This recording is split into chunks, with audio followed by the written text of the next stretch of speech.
আমাদের সংস্কৃতি, আমাদের সংস্কার সর্বদা থাকবে আমাদের সাথে। ভারতের মহান গ্রন্থ আর কাব্যের সম্পূর্ণ সংকলন। সাবস্ক্রাইব করুন তিলক। আমি আপনার যেই সেবা করতে এখানে এসেছিলাম, আমার সে কর্তব্য সম্পূর্ণ হয়ে গেছে। এখন আমার কোনো সাহায্যের আপনার প্রয়োজন নেই।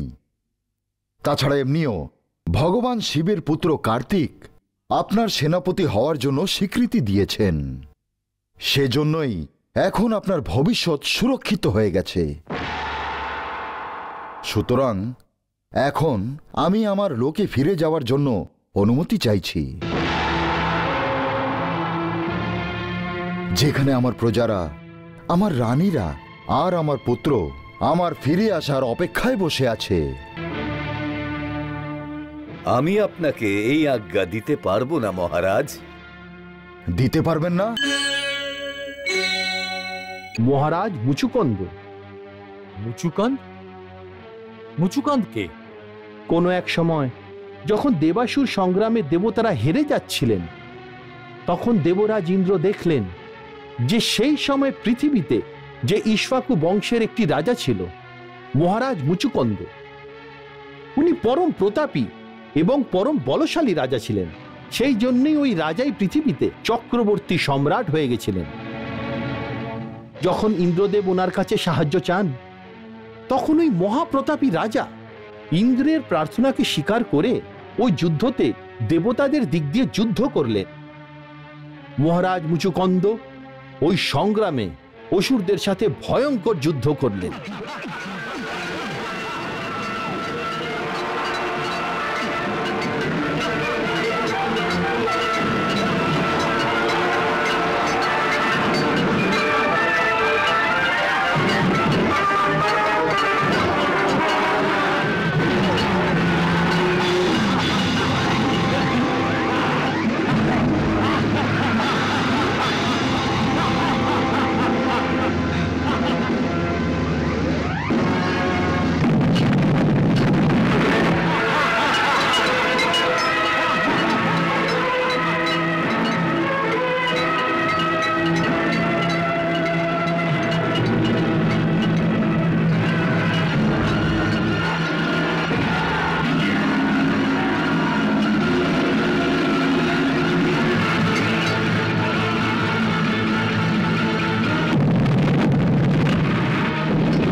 আরে আরে এ তো পৃথিবীর মানুষ।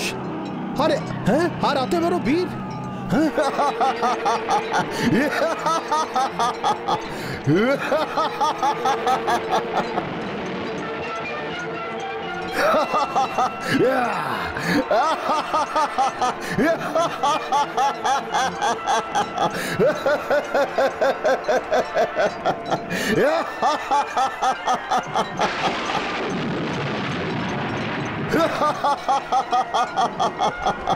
আরে এই মৃত্যু লোকের মানুষ এসে তো আমাদের পরাজিত করে দিল। হায়!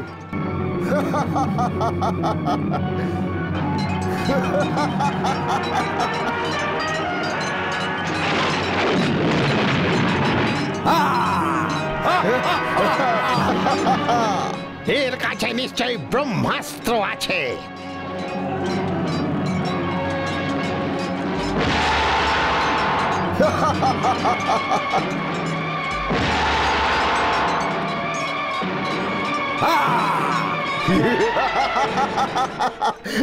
আমাদের ছাদে চলে আসা স্বর্গ এ আমাদের থেকে পুনরায় ছিনিয়ে নিল।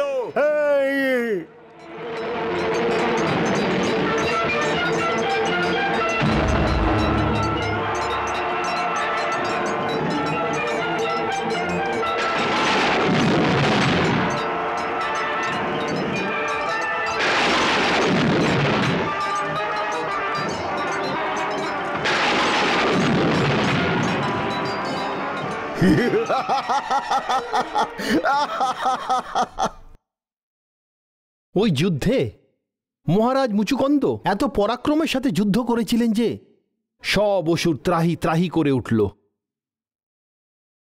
অসুর সৈনিকেরা দেবতাদের সঙ্গে যুদ্ধ করতে পারত, কিন্তু মহারাজ মুচুকুন্দের মতো পরম পরাক্রমীকে হারানো অসুরদের পক্ষে অসম্ভব হয়ে ওঠে। আর শেষ পর্যন্ত অসুররা পরাজিত হয়ে পালিয়ে যায়। দেবতারা মহারাজের লড়াই দেখে বিমোহিত হয়ে যায়। দেবরাজ ইন্দ্র ওনার অনেক প্রশংসা করলেন। মহারাজ মুচুকুন্দের জয়, মহারাজ মুচুকুন্দের জয়, মহারাজ মুচুকুন্দের জয়, মহারাজ মুচুকুন্দের জয়, মহারাজ মুচুকুন্দের জয়, মহারাজ মুচুকুন্দের জয়, মহারাজ মুচুকুন্দের জয়, মহারাজ মুচুকুন্দের জয়, মহারাজ মুচুকুন্দের জয়, মহারাজ মুচুকুন্দের জয়। আপনার অতুল ঐশ্বর্য আর পরাক্রমের কারণে ওই যুদ্ধতে আমরা সবাই রক্ষা পেয়েছি। সমস্ত দেবতারা আপনার এই উপকারের জন্য আপনার কাছে কৃতজ্ঞ। স্বর্গলোকের চারদিকে আপনার পরাক্রমের চরম প্রশংসা হচ্ছে। এইবার দেব অসুরের সংগ্রামে অসুরদের কাছে যখন দেবতারা হারছিল, তখন আমরা আপনার সাহায্য প্রার্থনা করেছিলাম। ওই সময় পৃথিবীলোকে আপনার এক মহান বিরাট সাম্রাজ্য ছিল, যা আপনার সম্মানীয় মহান পিতা মহান সম্রাট মান্ধাতা থেকে আপনি পেয়েছেন। আপনার কাছে ভোগ, ঐশ্বর্য এবং সুখের সমস্ত সামগ্রী ছিল, কিন্তু আমাদের দেবতাদের প্রার্থনা করাতে আপনি আপনার সমস্ত ঐশ্বর্য ভোগ ত্যাগ করে আমাদের সাহায্য করতে এখানে চলে আসেন। আজ আপনার পূর্ণ প্রতাপের কারণে দেবতারা জয়লাভ করেছে। এই জন্য আমার কর্তব্য হচ্ছে যে এই পৃথিবীতে আপনার যা মনোকামনা অসম্পূর্ণ আছে, যেই ঐশ্বর্যকে আপনি আমাদের জন্য ত্যাগ করে দেখিয়েছেন, সেই সব আমরা আপনাকে পুনরায় প্রদান করব। এই সমস্ত কিছুই প্রদান করার প্রয়োজন নেই দেবরাজ ইন্দ্র। কারণ আমার শ্রদ্ধেয় পিতা এবং আমার পূর্বপুরুষের আশীর্বাদে পৃথিবীতে আমার কাছে সবকিছু আছে। একটি এমন বিশাল সাম্রাজ্য আছে যেখানে সমস্ত ঐশ্বর্য আমার প্রতীক্ষায় বসে থাকে। ওখানে আমার কাছে সুখ, ভোগ সবকিছু এত আছে যে আর কিছু পাওয়ার আমার কোনো ইচ্ছেই থেকে যায় না। সেই জন্য আপনি যদি কেবল আমায় পৃথিবীতে যাওয়ার আজ্ঞা দেন তাহলে আমি কৃতজ্ঞ থাকব। আমি আপনার যেই সেবা করতে এখানে এসেছিলাম আমার সে কর্তব্য সম্পূর্ণ হয়ে গেছে। এখন আমার কোনো সাহায্যের আপনার প্রয়োজন নেই। তাছাড়া এমনিও ভগবান শিবের পুত্র কার্তিক আপনার সেনাপতি হওয়ার জন্য স্বীকৃতি দিয়েছেন। সেজন্যই এখন আপনার ভবিষ্যৎ সুরক্ষিত হয়ে গেছে। সুতরাং এখন আমি আমার লোকে ফিরে যাওয়ার জন্য অনুমতি চাইছি, যেখানে আমার প্রজারা, আমার রানীরা আর আমার পুত্র আমার ফিরে আসার অপেক্ষায় বসে আছে।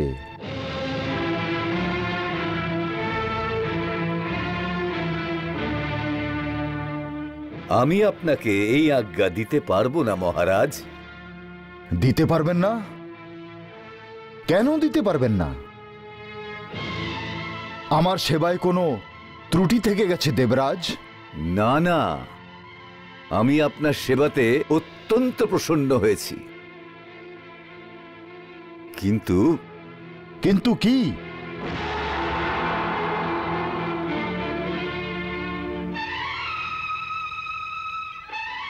কিন্তু কি দেবরাজ?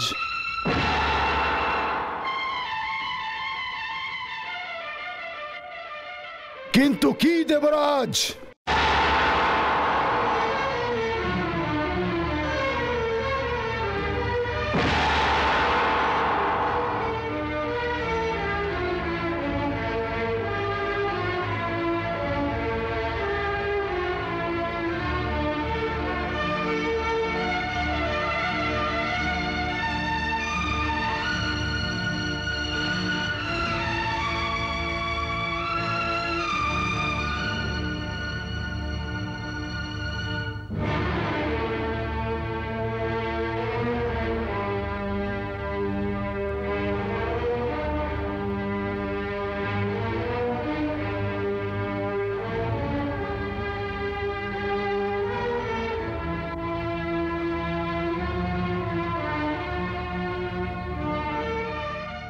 মহারাজ মুচুকান্ত, ওখানে পৃথিবী লোকে আপনার পরিবারের এখন আর কেউ জীবিত নেই।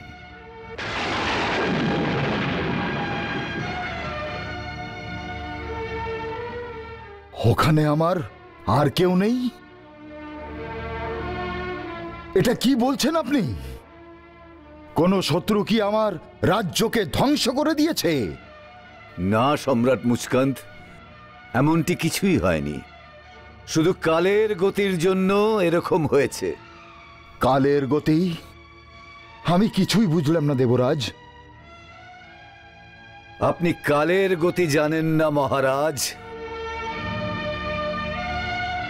আপনার মৃত্যুলোকে আর আমাদের স্বর্গলোকে সময়ের গতি আলাদা আলাদা হয়। পৃথিবীর বুকে সময়ের গতি অনেক তীব্র।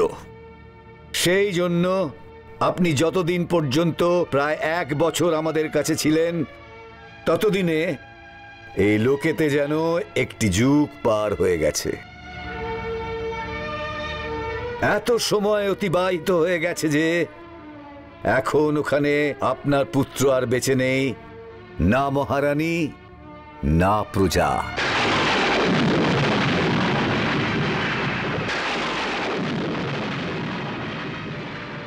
এখন পর্যন্ত এই আপনার ইশাকু বংশের নাম নেবার জন্য ওই পৃথিবীতে আর কেউ বেঁচে নেই। এটা কি করে হয়ে গেল দেবরাজ? এটা কালের গতি মহারাজ।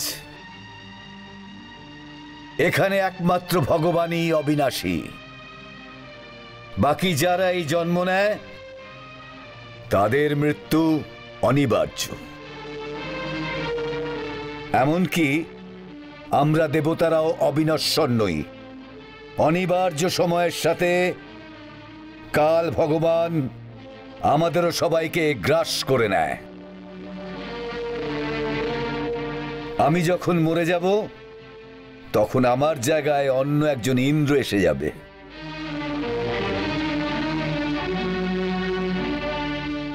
সেই জন্যই আমি আপনাকে প্রার্থনা করছি যে যারা জীবিত নেই ওদের চিন্তা ছাড়ুন। আর আমাদের ইচ্ছে, যে ভোগ, যে ঐশ্বর্য ইচ্ছে আপনার মনে বাকি রয়ে গেছে, ওই সব আপনি আমাদের থেকে চেয়ে নিন। আমরা আপনার ইচ্ছে অনুযায়ী আপনাকে বর দিতে চাই। সম্পদ, কাম, ঐশ্বর্য, ধর্ম, অর্থ যা চাইবেন ওই রকমই বর আমরা আপনাকে দিতে চাই। কেবল মোক্ষ আমরা দিতে পারি না, কেন কি মোক্ষ প্রদানকারী শক্তি কেবল ভগবান শ্রীহরি এবং ভোলেনাথ শিবের কাছেই আছে। বাকি আমরা সব কিছু দিতে পারি। মাঙ্গিয়ে বর চান মহারাজ, বর চান মহারাজ।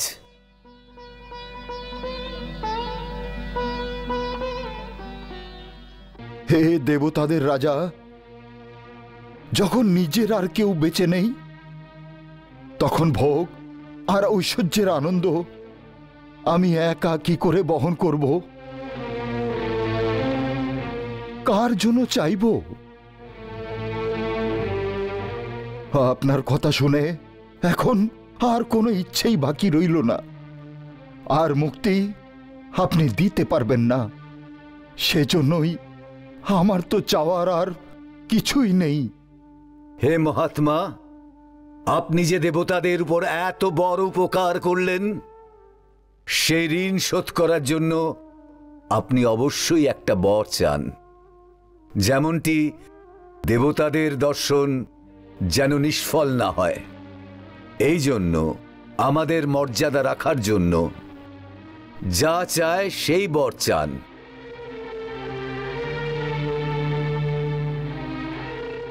আপাতত আমার একটাই অনুভূতি হচ্ছে যে আমি প্রচণ্ড ক্লান্ত। এতদিন পর্যন্ত যুদ্ধ করতে করতে আমার এই শরীর ক্লান্ত হয়ে পড়েছে। তাই আমি এখন নিদ্রায় যেতে চাই, মন ভরে ঘুমোতে চাই। তাই আমায় এমন এক বর দিন যে যখন আমি ঘুমোবো তখন আমার নিদ্রায় কেউ যেন বাধা না দেয়। শুধু এটুকুই কৃপা করুন। তথাস্তু, এটাই হবে। আপনি কোনো উপযুক্ত গুপ্তস্থানে গিয়ে এখনই নিদ্রা যান। আমার বরদান হলো, যে কোনো প্রাণী আপনাকে নিদ্রা অবস্থা থেকে জাগালে ওর উপর আপনার দৃষ্টি পড়তেই সে সেই সময় ভস্ম হয়ে যাবে। তথাস্তু।